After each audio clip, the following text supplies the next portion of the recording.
Hello, everybody, and welcome back for another episode of the Chem Valley Show. This is episode number 12, and we are on day number 14 of lockdown here in Ontario. Going to try and bang one of these off every day. Of course, I missed the last couple of days, so I'm making up with doing a couple double headers here this weekend.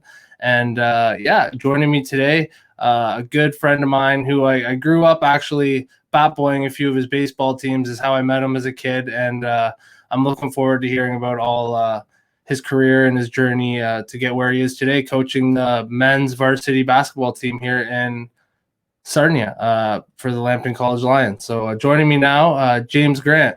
How's it going, James? Hey, it's going great, Aaron. Thanks for having me on, and it's nice to see you're doing so well. Oh, thanks, man. I appreciate it. And I've had a lot of fun watching you throughout the years. Obviously, this is a picture I dug up actually the other day from back in the day. Yeah, that's you got some drafted talent on that Irish baseball team, eh? You got Nick Bucci there in his Milwaukee hat, Mike Henry. So one of the many opportunities you gave me back in the day, actually, I think you let me help out and bat boy that team, and you guys ended up winning the championship. So thanks for all those opportunities. I remember there's a home run derby. I forget what it was for way back in the day, but you let me go out and catch some balls too. That was definitely a memory I remember from back in the day. Yeah, it's I remember that team there. That was a pretty good team. I'm glad you got to take part in that. I know we talked when you were younger there, and it's nice to see how everything worked out for you too. And yeah, it's nice coming to talk to you after such a long time and so much history. For sure, it's great to reconnect. And I'm gonna I usually routinely start off by asking you like how you got into sports and whatnot, and how you got into what you do now. But I had a friend reach out to me earlier actually, and he told me a little bit of a story of, I think it was your grade 12 year playing basketball, the LSS championship. He still remembers it to this day. And he said he had goosebumps telling me the story. Actually, it was a heartbreaking loss. Tell me a little bit about that. Yeah, so that was grade 12. I went to St. Pat's, and we played St. Chris in the final, and last second shot won it for them. Right, there's a turnover at our end, the last second shot, and that was a tough loss. And I know for me it was okay. It ended up being okay. A few months later, we went on and won Ontario for baseball. Luckily for me, so but it was a tough one at the time for sure. For sure. So you grew up playing all sorts of different sports? Yeah, from Sarnia, and played Braves growing up, and then basketball all the way through in high school at St. Pat's, and kind of stuck to those two. I did some other stuff in high school, but yeah, you met a lot of good people in sports in Sarnia. There's so many people either you grew up with, playing with, or were a little ahead of you, and just the success that athletes from our area have had has been pretty awesome. Absolutely. And do you think that kind of attributed to you pursuing school? You went to Western, right? Right, went to Western. I played baseball inter-county down there when I started at Western, and then ended up going to school, moving back here, and linked back up with the Braves. And yeah, we had about 10 great years of Braves baseball too, and I've been here at Lambton for Did I see you were part of one of the teams that were inducted into the Sarnia Sports Hall of Fame for the Braves? Yeah, it was that team that won just after we'd lost that LSS basketball final.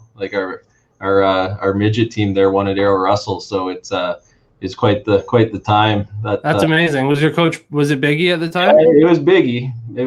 It was more angry than now Biggie, actually. Oh yeah, I definitely remember those days because like I said, I spent a lot of time around the baseball diamond as a kid, and definitely experienced some of those times. Yeah, Biggie's a character, and he's still out there, so it's nice to see him still doing what he does. Absolutely, and it's great to see you still doing what you do. You're doing a lot, and you're wearing a lot of different hats at Lambton College. I see last year it looks like you guys started a baseball team, which is really great to see, because with me being Lambton now, it opens an opportunity maybe down the road, hopefully if things open back up, to maybe get onto the team. Let's talk a little bit about everything you do at Lambton and kind of how you got into that role. Yeah, so when I finished up school, I was actually gonna go ahead and try to teach, and I was coaching basketball here with Andrew Westlake. He was the head coach, and I was the assistant coach at the time. And Andrew moved on, and I kind of moved up from the assistant rank to take over the team, I guess, back in 2011. So about 10 years ago, and just tried to grow the program since then, and we've had a lot of really great talent come through. I know we've expanded our roster into the States and brought in some international players, which has really helped transform the program as well. Now we're competitive, right? We compete against the Humbers and Sheridans, the powerhouses in Canadian basketball, and it's really, really exciting to do that in your hometown. I'll be honest, having a basketball team here at Lambton. Yeah, I mean, you wouldn't want to do anything else if you were me, coach. So it's been about 10, 11 years you've been the head coach now for the Lambton team? Yep. So 2011, I guess, would have been my first year as head coach. And so how? Tell us a little bit about what it was like in the start with things like compared to now. Right. So at the start, I mean, with the success of the Raptors, like years ago, like Canadian basketball just got better and better and better, and so many athletes across the country have played, and it started in Toronto and Ontario, right? So you had the Toronto teams get really good, the Humber, Sheridan, Seneca, all those teams started to see the homegrown talent become really good. And when I first started, it was tough. Like I remember playing Sheridan. I think it was my second or third year, and they pressed us. I honestly think they're up 32-0 on us in the first quarter. Like we couldn't even get the ball over half court, and it kind of started to progress from there. And I mean, we go on in 3 years after that, we beat them in the bronze medal game in the Ontario Championships, right? So it's been a sweet turnaround for the college, and I love that our hometown school and a school our size can compete now. And I mean, last year Humber and Sheridan came to Sarnia for a weekend doubleheader, and we beat them both, right? So it's been a complete turnaround over the past decade for sure. That's awesome. Let's talk a little bit about you're talking about recently. I know last year, just kind of in the midst of all this stuff happening, you guys had the opportunity, and I know it was something you were pushing really hard. You guys had the opportunity to have this championship here in Sarnia. Let's talk a little bit about that. Yeah, like Lambton hadn't really had the opportunity in the past to host a big provincial championship. You know what our old gym looks like. You go here, right? You could fit maybe 200 people in there, and it really wasn't like lending itself to being able to host such a great tournament. But luckily, everyone got together, supported the new gym, and we were able to bring the province here and showcase the facility we have. And it's, in my opinion, it's the best basketball facility in the province when it comes to a college system. For sure. What was it like getting that the new gym? I think it's really like changed a lot of how people feel, right? I mean, you're starting to see now, like, I mean, in the old gym, we packed that place and people were excited. It was loud. It was tough to play, but I was just going to ask, what was it like compared to the old gym? Like, I never actually got to experience any games at the old gym. So what was it like compared to the new gym? So in the old gym, everybody was on one side. So you had the fans literally right behind the bench, like high school style. Yeah, like if I turned around to talk to the bench, I'd have to go on the court, and the bench would be right in front of me, and you'd have the crowd 6 inches behind them, like looking. Oh, wow. Right. So people have to, like, say people wanted to get up and go for a break outside the gym, we'd have to have some of our players moving the chair out of the way so the fans could get out. Oh, right? gosh. So, but like it's this gym's kind of taking what we built there, and the passions came, and now you can get families coming out and enjoying it and having the space and having just a nice ability to watch basketball at a high level, right? For sure. What's the recruiting process been like for you throughout your 11 years as a head coach? It's got a lot easier than now that we've kind of built a resume.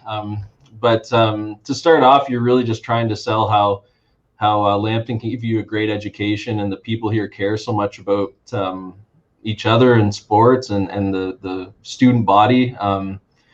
And I think that now that the basketball teams had years and years of success in a row, you're finding not only do you have that to sell to potential student athletes that want to come here, they're going to get a great education, but now they know that we've got a great facility.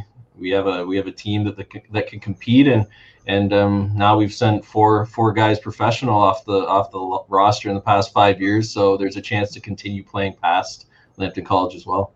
That's amazing. Let's talk a little bit about that, like the 5 guys going pro, and Wow. How does that feel to have some of the guys, that you kind of brought up and brought through the program, move on and go play pro basketball? Yeah, and like being able to have athletes come to Lambton College with the goal of going on to Europe, or some wanted to play professionally in Canada. I know Mike Lucier, the first player we had that went professional. He ended up playing with the Windsor Express after he came back from Germany, right? So, Oh, wow.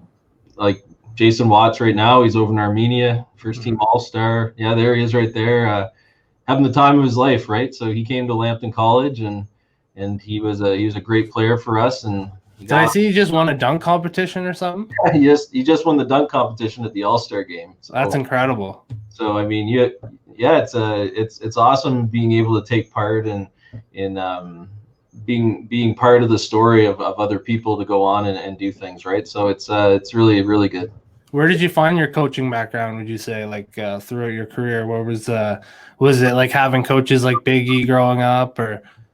Yeah, like I'd honestly say that in my life there have been coaches that have really impacted me, right? I mean, when you think about advice and direction, being involved in sports and having a great coach, that's a really, really like lucky thing, and I think it's a thing you can't put a price to, right? I know Paul Doyle that coached me basketball at St. Pat's, he's on the bench with us at Lambton, right? So what he's instilled in me, I've been able to take what I've learned from him and pass it on to others, and hopefully they're going to be able to coach, and just the line will go on, right? So it's really the connection to the Sarnia community, great sports town, and been lucky enough to have great sports people in my life.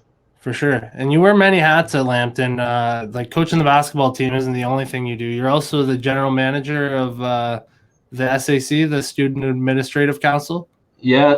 So that's kind of, I guess you call that the day job, and do my best to support the student body outside of the basketball team, and it's really lended itself to kind of bringing the view of how much students matter at this place, and trying to make it the best possible experience that like students like yourself can have while you're here. For sure. What are like some of those experiences that you've had so far that you would say are positive experiences for the students? Or like Sac's been really involved in obviously what goes on in the fitness center, and making sure there was funding there to get that built, and the weight room built, and just offering like that aspect to the student body, right? Because it's not just like it is a gym for us for basketball, but throughout the day, like barring COVID, like it's a happening place on campus where people can go stay fit and gather and experience the college life that we have here, right?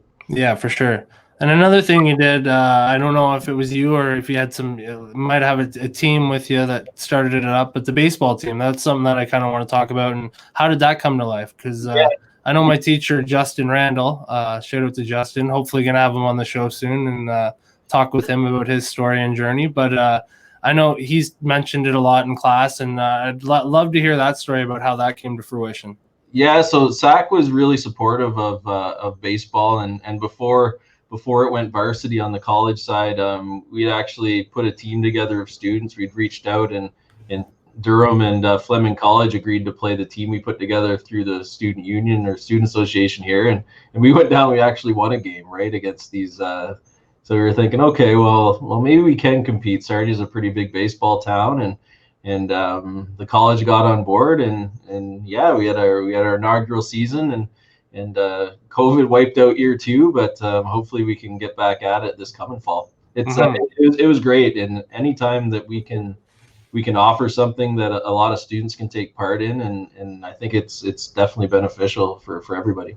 Absolutely, for sure. And you mentioned it there, COVID kind of wiping out everything this year. I have a friend in my class, Oteem, who plays on the basketball team. He's kind of talked about some of the procedures you guys have had to go through just to even practice and whatnot. What has it been like with COVID and everything this year? Did you guys get did this tournament fully happen, or I know it was kind of right around the time when stuff hit? Yeah, we had just finished it the week before things went really bad, and I think we were out. That ended on the 8th, and I think we were out of the college on the 17th. Like we were, oh wow, we had just got it in, and then we were gone. And then during the summer, the OCAA announced that soccer and baseball wouldn't go ahead, but basketball would be allowed to train with the hopes that things would get better by winter. So we actually practiced basketball. O team and the rest of the team had to go through a number of like he said, there was things, guidelines you had to follow to be able to practice, and Yeah. And to their credit, they did it, and we had a great semester of practice. And right now we're shut down because of the province-wide lockdown, but couldn't be prouder of the men's team that were in there working every day to be a better basketball player. And it's funny with O-Team and the rookies that just came into the school, because usually you have your veterans, and you probably see this in football when you play, right? You have your veterans that play, and new people come in trying to get time to play, right, and develop. And right now, there's no minutes, so the veterans and the rookies were all getting the same level of training, and it was interesting to see. I've never seen a freshman class start to catch up to their upperclassmen with just hard work in the gym, right? So it's been interesting that way, because you've seen the ability of the young guys to catch up, because the older crew wasn't getting the minutes that they normally wouldn't get. We were practicing the same every day. So Right. One of the things in COVID. Mm-hmm. Would you say the recruiting aspects changed at all throughout the whole COVID thing? Like, can you guys still go after players for scholarships and whatnot? Like, obviously this year there wasn't any high school basketball or anything going on. Like, how does that process work? I've been wondering about that. Yeah, we aren't going anywhere to meet people in person. Most of the time now, it's you have the students that will be coming out of high school and going into college this coming fall, 2021. A lot of film being sent, right? There's a lot of years film, and I'm getting emails every day from people looking for a spot to play, because we were one of the few schools that was able to practice even around, right? So we were out there practicing, and we had a gym, and we got through the semester without any problem. And I think that's resonated in Toronto and beyond. Our name's kind of out there as a place that's safe to play and supportive of athletes. That's awesome. Did you guys do any like outdoor practices at all? Because I'm sure the restrictions would maybe be a little bit, I don't know if they're lessened outside for teams or not, but right. We kind of we did practice before we had opened the gym with phase 1 here at the college for practices indoors. We did use the outdoor court. Kind of kept it to the same thing. Like you don't want people involved too closely with each other, right? So it's a lot of skill development. You don't get to play as much, but I will say everybody's shot looks to be better than it was when they started in September anyway. For sure. So what's the plan going into 2021 here? We end the 8th day now of 2021. What's the plan for the basketball team and everything going forward? Yeah, I think the idea will be to do as much as the government allows as it phases it in. I know that like in our case, if it gets to a point here in the summer where they say you can play basketball, we're gonna get the guys down. We're gonna play, right? Mm-hmm. I don't know who we're gonna play, whether we're gonna play each other, but like as soon as we can get some games in against each other, it's gonna be a different feel. I think people get a little bit more excited to know things are getting better. But by September, hopefully we're back to normal with everything. That would be the hope, right? Like maybe we'll see baseball and soccer take off in September, and our league will start in late October as per usual. That would be the hope on our end anyway. Yeah, absolutely, for sure. Just got to stay positive, I think, is the best thing you can do in these crazy times. Right. Mm-hmm. All right. Well, another thing I want to mention before I let you go, you guys won a championship with the Braves kind of before the world closed down. That must have been something that was quite an accomplishment. Right, and that's a park you know well, and we know each other from being able to wrestle together. And that Braves win, winning AAA senior, that's always been a goal of a lot of guys around Sarnia, right? I think there was 20 some players on that team that played midget together, and under Biggie, right? So it's really tough to win. I mean, 21 teams, double knockout on a weekend. I don't know if Randall's talked to you much about his experience, but I think there's a lot of desire to win, and I think now that we have won one, it's really like changed people's outlook on baseball in Sarnia. And I know that our midget team and our Bantam age players are looking to go into a higher tier on the tails of that. So it's going to be nice to see how baseball in Sarnia progresses here after we've seen some top level success, and experiencing that was once in a lifetime opportunity, especially with like a walk-off win like we had. For sure. What was it like getting the rings?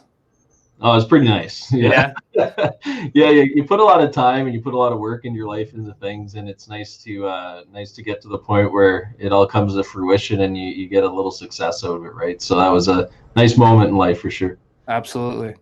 All right. Well, I don't want to take too much more of your time. I know it's Friday and you're getting ready for your weekend. I appreciate you taking the time out of your day to join me. Hopefully we can do this again sometime. Hopefully the school opens up and we can hang out or Right. yeah. We'll do one of these shows from campus. How about?